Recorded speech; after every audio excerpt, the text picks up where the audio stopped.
నిర్గమకాండము 33 మరియు యెహోవా మోషేతో ఇట్లనెను, నీవు ఐగుప్తు దేశం నుండి తోడుకొని వచ్చిన ప్రజలను బయలుదేరి నేను అబ్రాహాముతోనూ ఇస్సాకుతోనూ యాకోబుతోనూ ప్రమాణము చేసి నీ సంతానమునకు దీనినిచ్చేదనని చెప్పిన పాలు తేనెలు ప్రవహించు దేశమునకు లేచిపొండి. నేను నీకు ముందుగా దూతను పంపి కనానీయులను, అమోరీయులను, హిత్తీయులను, పెరిజ్జీయులను, హివ్వీయులను, యెబూసీయులను వెళ్లగొట్టెదను. మీరు లోబడనొల్లని ప్రజలు గనుక నేను మీతో కూడా రాను, త్రోవలో మిమ్మును సంహరించెదనేమో అని మోషేతో చెప్పెను. ప్రజలు ఆ దుర్వార్తను విని దుఃఖించిరి, ఎవడనూ ఆభరణములను ధరించుకొనలేదు. కాగా యెహోవా మోషేతో ఇట్లనెను, నీవు ఇశ్రాయేలీయులతో, మీరు లోబడనొల్లని ప్రజలు, ఒక క్షణము మాత్రము నేను మీ నడుముకు వచ్చితినా మిమ్మును నిర్మూలము చేసెదను గనుక మిమ్మును ఏమి చేయవలెనో అది నాకు తెలియనట్లు మీ ఆభరణములను మీ మీద నుండి తీసివేయడి అని చెప్పుమనెను. కాబట్టి ఇశ్రాయేలీయులు హోరేబు కొండ యొద్ద తమ ఆభరణములను తీసివేసిరి. అంతట మోషే గుడారమును తీసి పాళెము వెలుపలికి వెళ్లి పాళెమునకు దూరముగా దాని వేసి దానికి ప్రత్యక్షపు గుడారమును పేరు పెట్టెను. యెహోవాను వెదికిన ప్రతివాడును పాళెమునకు వెలుపల నున్న ఆ ప్రత్యక్షపు గుడారమునకు వెళ్ళుచూ వచ్చెను. మోషే ఆ గుడారమునకు వెళ్ళినప్పుడు ప్రజలందరూ లేచి ప్రతివాడు తన గుడారపు ద్వారమందు నిలిచి అతడు ఆ గుడారములోనికి పోవు వరకు అతని వెనుక తట్టు నిదానించి చూచుచుండెను. మోషే ఆ గుడారములోనికి పోయినప్పుడు మేఘస్తంభము దిగి ఆ గుడారపు ద్వారమందు నిలవగా యెహోవా మోషేతో మాట్లాడుచుండెను. ప్రజలందరూ ఆ మేఘస్తంభము ఆ గుడారపు ద్వారమున నిలుచుట చూచి లేచి ప్రతివాడును తన తన గుడారపు ద్వారమందు నమస్కారము చేయుచుండిరి. మనుష్యుడు తన స్నేహితునితో మాట్లాడునట్లు యెహోవా మోషేతో ముఖాముఖిగా మాట్లాడుచుండెను. తరువాత అతడు పాళెములోనికి తిరిగి వచ్చుచుండెను. అతని పరిచారకుడును నూను కుమారుడైన యెహోషువ అను యవనస్తుడు గుడారములో నుండి వెలుపలికి రాలేదు. మోషే యెహోవాతో ఇట్లనెను, చూడుము, ఈ ప్రజలను తోడుకొని పొమ్మని నీవు నాతో చెప్పుచున్నావు గాని నాతో ఎవరిని పంపెదవో అది నాకు తెలుపలేదు. నేను నీ పేరును బట్టి నిన్ను ఎరిగియున్నాననియు నా కటాక్షము నీకు కలిగినదనియు చెప్పితివి కదా. కాబట్టి నీ కటాక్షము నా ఎడల కలిగిన ఎడల నీ కటాక్షము నా ఎడల కలుగునట్లుగా దయచేసి నీ మార్గమును నాకు తెలుపుము, అప్పుడు నేను నిన్ను తెలుసుకొందును. చిత్తగించుము, ఈ జనము నీ ప్రజలే గదా అనెను. అందుకు ఆయన, నా సన్నిధి నీకు తోడుగా వచ్చును, నేను నీకు విశ్రాంతి కలుగచేసేదనగా, మోషే, నీ సన్నిధి రాని ఎడల ఇక్కడ నుండి మమ్మను తోడుకొని పోకుము. నా ఎడలను నీ ప్రజల ఎడలను నీకు కటాక్షము కలిగినదని దేనివలన తెలియబడును? నీవు మాతో వచ్చుట వలననే కదా. అట్లు మేము అనగా నేనును నీ ప్రజలను భూమి మీద నున్న సమస్త ప్రజలలో నుండి ప్రత్యేకింపబడుదుమని ఆయనతో చెప్పెను. కాగా యెహోవా, నీవు చెప్పిన మాట చొప్పున చేసెదను. నీ మీద నాకు కటాక్షము కలిగినది, నీ పేరును బట్టి నిన్ను ఎరుగుదునని మోషేతో చెప్పగా, అతడు దయచేసి నీ మహిమను నాకు చూపుమనగా, ఆయన, నా మంచితనమంతయు నీ ఎదుట కనపరచెదను, యెహోవా అను నామమును నీ ఎదుట ప్రకటించెదను. నేను కరుణించు వాని కరుణించెదను, ఎవనియందు కనికరపడెదనో వానియందు కనికరపడెదనెను. మరియు ఆయన, నీవు నా ముఖమును చూడజాలవు, ఏ నరుడును నన్ను చూచి బ్రతకడనెను.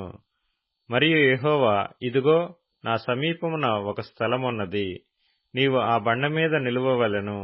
నా మహిమ నిన్ను దాటి వెళ్ళుచుండగా ఆ బండ సందులో నిన్ను ఉంచి నిన్ను దాటి వెళ్ళు వరకు నా చేతితో నిన్ను కప్పెదను.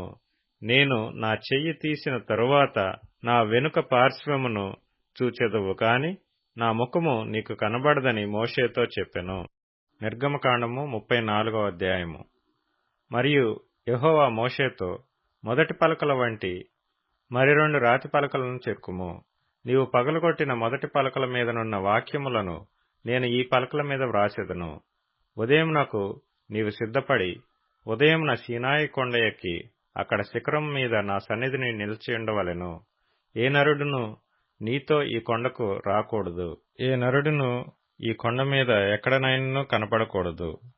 ఈ కొండ ఎదుట గొర్రెలైనను ఎద్దులైనను మేయకూడదని సెలవిచ్చెను. కాబట్టి అతడు మొదటి పలకల వంటి 2 రాతి పలకలను చెక్కెను. మోషే తనకు యెహోవా ఆజ్ఞాపించినట్లు ఉదయమందు పెందలకడ లేచి ఆ 2 రాతి పలకలను చేత పట్టుకుని సీనాయి కొండ ఎక్కగా, మేఘంలో యెహోవా దిగి అక్కడ అతనితో నిలిచి యెహోవా అను నామమును ప్రకటించెను. అతని ఎదుట యెహోవా అతని దాటి వెళ్ళుచు, యెహోవా కనికరము, దయ, దీర్ఘశాంతము, విస్తారమైన కృపా సత్యములు గల దేవుడైన యెహోవా, ఆయన 1000 మందికి కృపను చూపుచు దోషమును, అపరాధమును, పాపమును క్షమించును గాని ఆయన ఏమాత్రమును దోషులను నిర్దోషులుగా ఎంచక 3-4 తరముల వరకు తండ్రుల దోషమును కుమారుల మీదికిని, కుమారుల కుమారుల మీదికిని రప్పించునని ప్రకటించెను. అందుకు మోషే త్వరపడి నేల వరకు తల వంచుకుని నమస్కారము చేసి, ప్రభువా, నా మీద నీకు కటాక్షము కలిగిన ఎడల నా మనవి ఆలకించుము. దయచేసి నా ప్రభువు మా మధ్యను ఉండి మాతో కూడా రావలెను. వీరు లోబడనొల్లని ప్రజలు, మా దోషమును పాపమును క్షమించి మమ్మను నిస్వాస్థ్యముగా చేసుకొనుమనెను. అందుకు ఆయన, ఇదిగో, నేను ఒక నిబంధన చేయుచున్నాను. భూమి మీద ఎక్కడనైనను ఏ జనములోనైనను చేయబడని అద్భుతములు నీ ప్రజలందరి ఎదుట చేసెదను.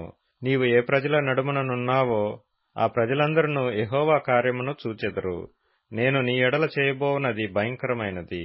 నేడు నేను నీకు ఆజ్ఞాపించు దానిని అనుసరించి నడువుము. ఇదిగో, నేను అమోరీయులను, కనానీయులను, హిత్తీయులను, పెరిజ్జీయులను, హివ్వీయులను, యెబూసీయులను నీ ఎదుట నుండి వెళ్లగొట్టెదను. నీవు ఎక్కడికి వెళ్ళుచున్నావో ఆ దేశపు నివాసులతో నిబంధన చేసుకొనకుండా జాగ్రత్త పడుము. ఒకవేళ అది నీకు ఉరి కావచ్చును. కాబట్టి మీరు వారి బలిపీఠములను పడగొట్టి వారి బొమ్మలను పగులగొట్టి వారి దేవతా స్తంభములను పడగొట్టవలెను. ఏలయనగా వేరొక దేవునికి నమస్కారం చేయవద్దు. ఆయన నామము రోషము గల యెహోవా. ఆయన రోషము గల దేవుడు. ఆ దేశపు నివాసులతో నిబంధన చేసుకొనకుండా జాగ్రత్త పడుము. వారు ఇతరుల దేవతలతో వ్యభిచరించి ఆ దేవతలకు బలి అర్పించుతున్నప్పుడు ఒకడు నిన్ను పిలిచిన ఎడల నీవు వాని బలి ద్రవ్యమును తినకుండా చూచుకొనుము. మరియు నీవు నీ కుమారుల కొరకు వారి కుమార్తెలను పుచ్చుకొను నెడల వారి కుమార్తెలు తమ దేవతలతో వ్యభిచరించి నీ కుమారులను తమ దేవతలతో వ్యభిచరింపచేయుదురేమో. పోతపోసిన దేవతలను చేసుకొనవలదు. మీరు పొంగని వాటి పండగ ఆచరింపవలెను. నేను నీకు ఆజ్ఞాపించినట్లు అబీబు నెలలో నియామక కాలమందు 7 దినములు పొంగని వాటినే తినవలెను. ఏలయనగా అబీబు నెలలో ఐగుప్తులో నుండి మీరు బయలుదేరి వచ్చితిరి. ప్రతి తొలిచూలు పిల్లయు నాది. నీ పశువులలో తొలిచూలుదైన ప్రతి మొగది దూడయే గాని గొర్రెపిల్లయే గాని అది నాదగును. గొర్రెపిల్లను ఇచ్చి గాడిద తొలిపిల్లను విడిపింపవలెను. దాని విమోచింపని ఎడల దాని మెడను విరగదీయవలెను. నీ కుమారులలో ప్రతి తొలిచూలు వాని విడిపింపవలెను. నా సన్నిధిని వారు వట్టి చేతులతో కనబడవలదు. 6 దినములు నీవు పనిచేసి 7వ దినమున విశ్రమింపవలెను. దున్నుకాలమందైనను కోతకాలమందైనను ఆ దినమున విశ్రమింపవలెను. మరియు నీవు గోధుమల కోతలో ప్రథమ ఫలముల పండుగను, అనగా వారముల పండుగను, సంవత్సరాంతమందు పంట కూర్చు పండుగను ఆచరింపవలెను. సంవత్సరమునకు ముమ్మారు నీ పురుషులందరూ ప్రభువును ఇశ్రాయేలీల దేవుడునైన యెహోవా సన్నిధిని కనబడవలెను. ఏలయనగా నీ ఎదుట నుండి జనులను వెళ్లగొట్టి నీ పొలిమేరలను గొప్పవిగా చేసెదను. మరియు నీవు సంవత్సరమునకు ముమ్మారు నీ దేవుడైన యెహోవా సన్నిధిని కనబడబోవునప్పుడు ఎవడనూ నీ భూమిని ఆశింపడు. నీవు పులిసిన దానితో నా బలి రక్తమును అర్పింపకూడదు. పస్కా పండుగలోని బలి సంబంధమైన మాంసమును ఉదయకాలం వరకు ఉంచకూడదు. నీ భూమి యొక్క ప్రథమ ఫలములలో మొదటివి నీ దేవుడైన యెహోవా మందిరంలోనికి తేవలెను. మేకపిల్లను దాని తల్లిపాలతో ఉడకబెట్టకూడదు. మరియు యెహోవా మోషేతో ఇట్లనెను, ఈ వాక్యములను వ్రాసికొనుము. ఏలయనగా ఈ వాక్యములను బట్టి నేను నీతోనూ ఇశ్రాయేలీయులతోనూ నిబంధన చేసియున్నాను. అతడు 40 రేయింబగళ్లు యెహోవాతో కూడా అక్కడ నుండెను. అతడు భోజనము చేయలేదు, నీళ్లు త్రాగలేదు. అంతలో ఆయన ఆ నిబంధన వాక్యములను అనగా 10 ఆజ్ఞలను ఆ పలకల మీద వ్రాసెను. మోషే సీనాయి కొండ దిగుచుండగా శాసనములు గల ఆ 2 పలకలు మోషే చేతిలో ఉండెను. అతడు ఆ కొండ దిగుచుండగా ఆయన అతనితో మాట్లాడుచున్నప్పుడు తన ముఖ చర్మము ప్రకాశించిన సంగతి మోషేకు తెలిసి ఉండలేదు. అహరోనును ఇశ్రాయేలీయులందరూ మోషేను చూచినప్పుడు అతని ముఖ చర్మము ప్రకాశించెను గనుక వారు అతని సమీపింపవెరచిరి. మోషే వారిని పిలిచినప్పుడు అహరోనును సమాజ ప్రధానులందరూ అతని యొద్దకు తిరిగి వచ్చిరి. మోషే వారితో మాట్లాడెను. అటు తర్వాత ఇశ్రాయేలీయులందరూ సమీపింపగా సీనాయి కొండ మీద యెహోవా తనతో చెప్పినది యావత్తును అతడు వారికి ఆజ్ఞాపించెను. మోషే వారితో ఆ మాటలు చెప్పుడు చాలించి తన ముఖం మీద ముసుగు వేసుకొనెను. అయినను మోషే యెహోవాతో మాట్లాడుటకు ఆయన సన్నిధిని ప్రవేశించినది మొదలుకొని అతడు వెలుపలికి వచ్చు వరకు ఆ ముసుగు తీసివేసెను. అతడు వెలుపలికి వచ్చి తనకు ఆజ్ఞాపింపబడిన దానిని ఇశ్రాయేలీయులతో చెప్పెను. మోషే ముఖ చర్మము ప్రకాశింపగా ఇశ్రాయేలీయులు మోషే ముఖమును చూచిరి. మోషే ఆయనతో మాట్లాడుటకు లోపలికి వెళ్ళు వరకు తన ముఖం మీద ముసుగు వేసుకొనెను. కీర్తనల గ్రంథం 22వ కీర్తన. శ్రమ వచ్చియున్నది, సహాయము చేయువాడెవడునూ లేడు. నాకు దూరముగా నుండకుము. వృషభములు అనేకములు నన్ను చుట్టుకొనియున్నవి. బాషాను దేశపు బలమైన వృషభములు నన్ను ఆవరించియున్నవి. చీల్చుచును గర్జించుచునుండు సింహము వలె వారు నోళ్లు తెరుచున్నారు. నేను నీళ్లవలె పారబోయబడియున్నాను. నా ఎముకలన్నీయు స్థానము తప్పియున్నవి. నా హృదయము నా అంతరంగమందు మైనము వలె కరిగియున్నది. నా బలము ఎండిపోయి చిల్లపెంకు వలె ఆయను. నా నాలుక నా దవడను అంటుకొనియున్నది. నీవు నన్ను ప్రేతల భూమిలో పడవేసి యున్నావు. సామెతల గ్రంథం 5వ అధ్యాయం. వెళ్ళిన ఎడల పరులకు నీ యవనము బలమును, క్రూరులకు నీ జీవితకాలమును ఇచ్చివేతువు. నీ ఆస్తి వలన పరులు తృప్తి పొందుదురు. నీ కష్టార్జితము అన్యుల ఇల్లు చేరును. మత్తయి సువార్త 26వ అధ్యాయం. యేసు, నీ కత్తి వరలో తిరిగి పెట్టుము. కత్తి పట్టుకొను వారందరూ కత్తితోనే నశింతురు. ఈ సమయమున నేను నా తండ్రిని వేడుకొనలేననియు, వేడుకొనిన ఎడల ఆయన 12 సేనా హ్యూయముల కంటే ఎక్కువ మంది దూతలను ఇప్పుడే నాకు పంపడనియు నీవనుకొనుచున్నావా? నేను వేడుకొనిన ఎడల ఈలాగు జరగవలెను, లేఖనము ఏలాగు నెరవేరునని అతనితో చెప్పెను.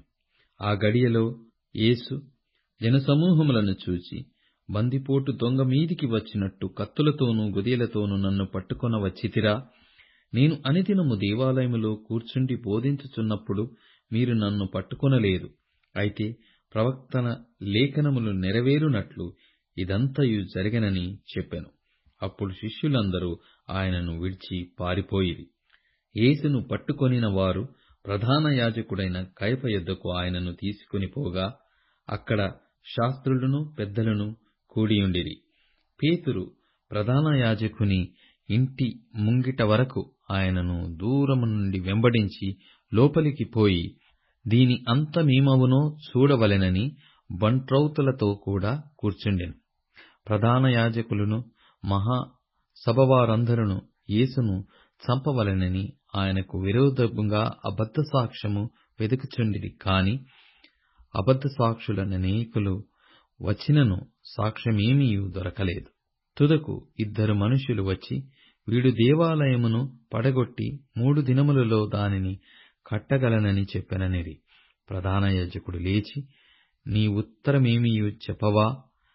వీరు నీ మీద పలుకుచున్న సాక్ష్యమేమని అడగగా యేసు ఊరకుండెను. అందుకు ప్రధాన యాజకుడు ఆయనను చూసి, నీవు దేవుని కుమారుడవైన క్రీస్తువైతే ఆ మాట మాతో చెప్పుమని జీవము గల దేవుని తోడని నీకు ఆనబెట్టుచున్నానెను. అందుకు యేసు, నీవన్నట్టే. ఇది మొదలుకొని మనుష్య కుమారుడు సర్వశక్తుని కుడిపార్శ్వమున కూర్చుండుటయు ఆకాశము మేఘారూఢుడై వచ్చుటయు మీరు చూతురని చెప్పగా, ప్రధాన యాజకుడు తన వస్త్రము చింపుకొని, వీడు దేవదూషణ చేసెను, మనకిక సాక్షులతో పని ఏమి? ఇదిగో ఈ దూషణ మీరిప్పుడు విన్నారు, మీకేమి తోచుచున్నదని అడిగెను. అందుకు వారు, వీడు మరణమునకు పాత్రుడనిరి. అప్పుడు వారు ఆయన ముఖము మీద ఉమ్మివేసి ఆయనను గుద్దిరి. కొందరు ఆయనను అరచేతులతో కొట్టి, క్రీస్తూ, నిన్ను కొట్టినవాడెవడో ప్రవచింపుమనిరి. పేతురు వెలుపటి ముంగిట కూర్చునియుండగా ఒక చిన్నది అతని యొద్దకు వచ్చి, నీవును గలిలయుడగు యేసుతో కూడా ఉంటివి గదా అనెను. అందుకతడు, నేనుండలేదు, నీవు చెప్పు సంగతి నాకు తెలియదని అందరి ఎదుట అనెను. అతడు నడవలోనికి వెళ్ళిన తరువాత మరి ఒక చిన్నది అతనిని చూచి, వీడును నజరేయుడగు యేసుతో కూడా ఉండెనని అక్కడి వారితో చెప్పగా, అతడు ఒట్టు పెట్టుకొని, నేనుండలేదు, ఆ మనుష్యుని నేనెరగనని మరల చెప్పెను. కొంతసేపైన తరువాత అక్కడ నిలిచియున్న వారు పేతురునొద్దకు వచ్చి, నిజమే, నీవును వారిలో ఒకడవే, నీ పలుకు నిన్ను గూర్చి సాక్ష్యమిచ్చుచున్నదని అతనితో చెప్పిరి. అందుకు అతడు ఆ మనుషుని నేనెరగనని చెప్పి శపించుకొనుటకును ఒట్టు పెట్టుకొనుటకును మొదలుపెట్టెను. వెంటనే కోడి కూసెను. కనుక కోడి కూయక మునుపు నీవు నన్నెరగనని ముమ్మారు చెప్పెదవని యేసు తనతో అనిన మాట పేతురు జ్ఞాపకం తెచ్చుకొని వెలుపలికి పోయి సంతాపపడి ఏడ్చెను.